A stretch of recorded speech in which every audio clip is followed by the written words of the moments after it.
Okay, let's just dive right in. If you build anything on the internet, you're facing the same reality we all are: security vulnerabilities. Now, the real question isn't if someone's going to find one, but how you're going to handle it when they do. Is it going to be a total public fire drill, fueled by angry tweets and late-night anxiety? Or is it going to be a calm professional process?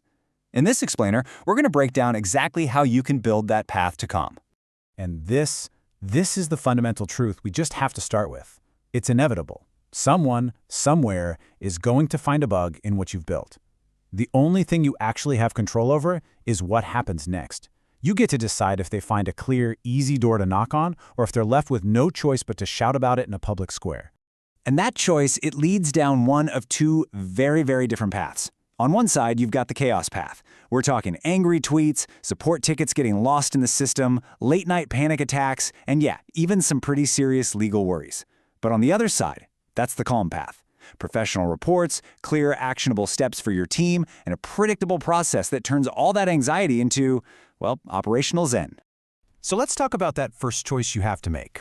What's really interesting here is that the chaos, it usually doesn't come from malicious people. Not at all.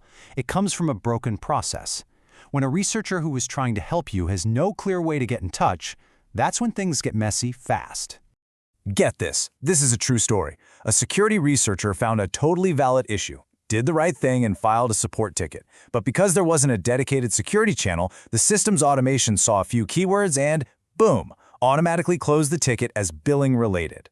And just like that, a serious bug went on a little tour of the internet. Nobody was the bad guy here. The process was just broken. The good news is, fixing this is surprisingly simple. You really only need two key things. I love this analogy. Think of them as the big friendly sign in your building's lobby and the door buzzer that actually gets someone's attention. They just tell people where to go and how to talk to you. And this just nails it. The lobby sign, that's your Vulnerability Disclosure Policy, or VDP. It's a public page written for humans that explains the rules of the game. Then you've got the door buzzer, a simple file called security.txt. It's designed for machines and automated tools, and it makes sure the right inbox gets buzzed so the message is delivered instantly. So what is a VDP, really? Think of it as your process contract with the security community. It's a public page that clearly says, hey, here's how to report issues, here's what products and domains are in scope for testing, here's what's not allowed, and here's what you can expect from us.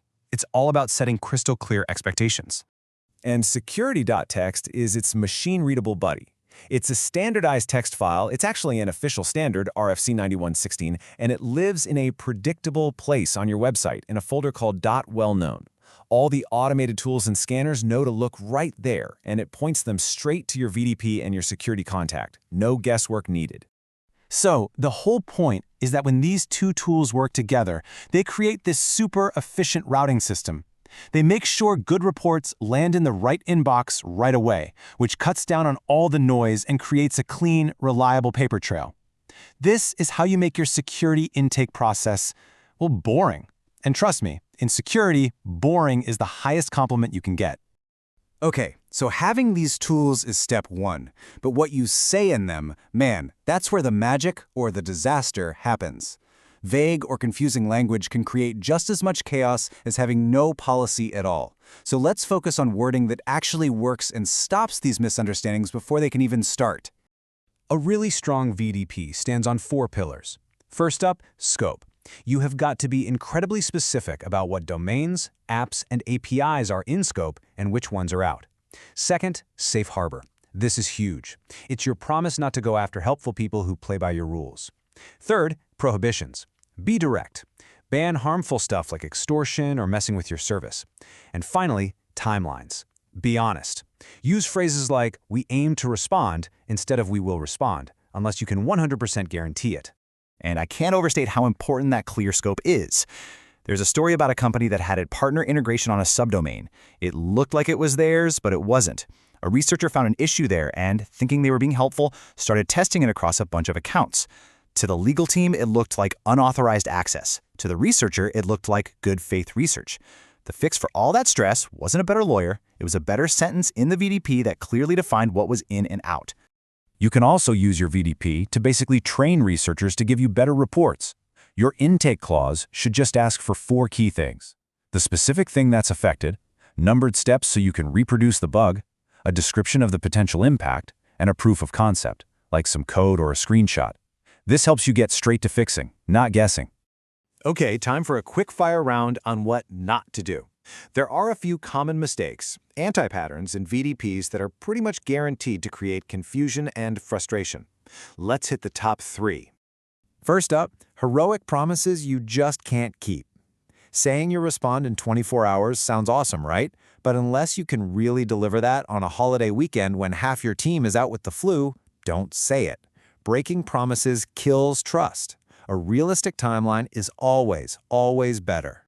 Next, threatening legal language. This might feel like you're scaring off the bad guys, but you're not. Let's be real, criminals do not read VDPs.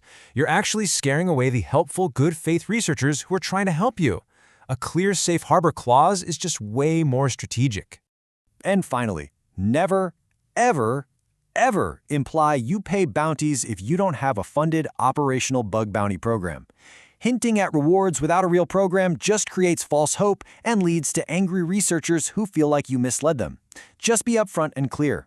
So we've covered the why and the what not to do. Now for the best part, the how. And you're going to love this because you can actually go from zero to a calm, manageable process in about 15 minutes. This is your action plan. Let's just walk through what this calm path looks like in practice, from start to finish. A researcher finds something, their tools automatically find your security.txt file. That file points them to your VDP where they read your rules. They send in a great report, which just becomes a normal ticket with an owner. Your team fixes it, and everyone moves on. See?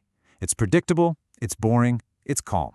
So here's your checklist. It's super simple. First, create a basic VDP page. Second, publish your security.txt file and point it to that page and a dedicated security@email. Third, assign a real human to own that inbox. And fourth, this is a great little pro tip, add an expires date to your security.txt file. It's like a built-in calendar reminder for your future self to review and update it. Ultimately, it all comes back to this one question. You can't control other people, but you can 100% control the front door you build for them. By setting up these simple, clear channels, you are actively choosing the path of operational calm over inbound chaos. The choice is yours.